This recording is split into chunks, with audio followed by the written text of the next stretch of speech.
Olá, gente, tudo bem? Eu sou a doutora Priscila Belar, psicóloga clínica, doutora em desenvolvimento humano, e vim falar com vocês um pouco sobre o desenvolvimento infantil, especificamente sobre um assunto que ainda assusta bastante famílias, que é o transtorno do espectro do autismo, mais conhecido como TEA. Bom, o TEA, ele é um transtorno do neurodesenvolvimento, cujos primeiros sinais devem estar presentes no desenvolvimento infantil até 36 meses de idade, de acordo com o DSM, que é o Manual Diagnóstico de Transtornos Mentais.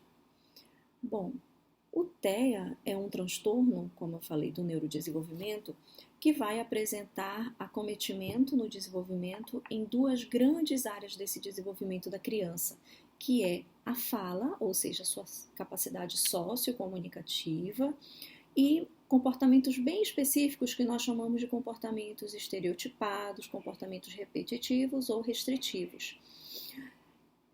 Normalmente, estes comportamentos eles são observados pelos cuidadores primários da criança, que naturalmente são os seus pais, ou quando não, esses sinais eles são observados no contexto escolar pelos professores, pelas professoras.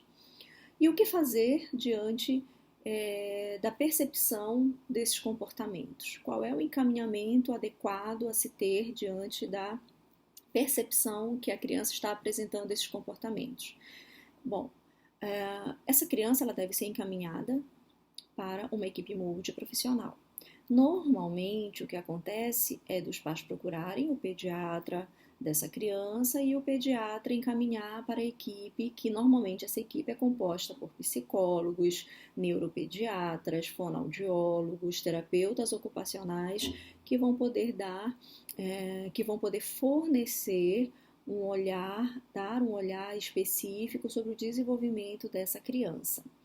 Normalmente a avaliação ela é clínica, ou seja, ela é realizada em consultório, onde o comportamento da criança vai ser observado pelo profissional através de procedimentos de manejo desse profissional padronizado ou em contextos livres, onde essa criança está presente, pode ser observado o comportamento dessa criança e deve ser observado o comportamento dessa criança em múltiplos contextos, porque a criança que apresenta, que esteja com suspeita de TEA, ela vai apresentar o mesmo comportamento em múltiplos ambientes, ela não vai apresentar um comportamento padrão para TEA na escola e não vai apresentar em casa, isso não acontece, então a criança ela vai apresentar esse comportamento em múltiplos ambientes, então é muito importante que o profissional atente para essa questão e que possa proceder com a sua avaliação em todos os ambientes, quando possível, né,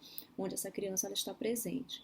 Então, quando esses primeiros sinais são percebidos até os 36 meses de idade, padronizadamente, deve-se iniciar imediatamente o que nós chamamos de intervenção precoce, que é quando os profissionais irão entrar com as terapias adequadas para estimular o comportamento e o desenvolvimento da criança de acordo com as especificidades desse quadro comportamental. Então, quando nós falamos em prejuízos comunicacionais, o que vai ser observado vai ser o padrão com que essa criança ela se comunica, se ela é verbal, se ela não é verbal, a forma que ela utiliza para haver trocas intercomunicacionais com as pessoas em que ela está interagindo, ou se não haverá emissão vocal, de que maneira essa criança ela vai utilizar para se comunicar, ou se simplesmente ela não vai. Quando nós avaliamos um grau mais grave de autismo, geralmente não existe vocalização nessa criança, então devemos observar o quadro sintomatológico, o quadro comportamental dessa criança, em que grau está. Então, nós vamos falar em autismo, nós vamos falar em 3 graus. Um grau mais leve, um grau moderado e um grau mais grave, que geralmente quando essa criança já apresenta um quadro, um comprometimento muito grande nas suas funções simbólicas, nas suas funções comunicacionais e, em alguns casos, nas suas funções cognitivas. Então, é necessário haver uma avaliação adequada pela equipe multiprofissional. Essa equipe multiprofissional ela deve estar capacitada para realizar essa avaliação.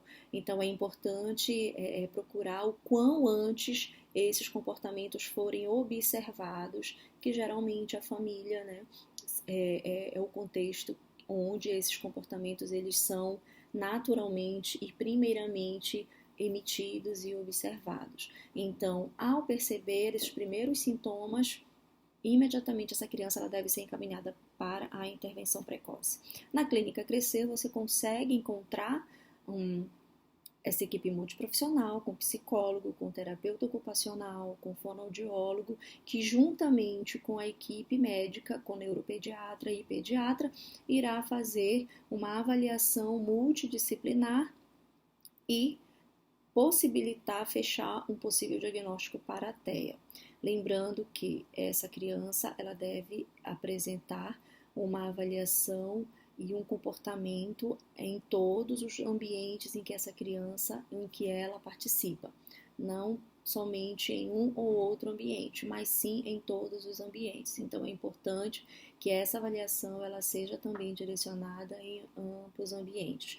Hoje nós apresentamos instrumentos específicos para avaliar riscos para a TEA, então a equipe ela está municiada de instrumentos. Hoje a ciência ela já apresenta vários instrumentos específicos para avaliar riscos para a TEA, e na Clínica Crescer você consegue encontrar um atendimento adequado para o seu filho e um cuidado adequado para o seu filho caso haja essa suspeita de TEA e a necessidade de iniciar um atendimento precoce para a sua criança. Tá? Então, por mais assustador que seja receber um diagnóstico para TEA, hoje é possível você encontrar um atendimento e um cuidado necessário para que essa criança ela possa desenvolver as suas potencialidades, porque todas as crianças apresentam potencialidades e essas potencialidades elas precisam ser estimuladas. Então, quanto mais precoce, ou seja, quanto mais cedo for essa estimulação, melhores os resultados, mais rápido, mais promissores esses resultados serão, tá bom? Obrigada.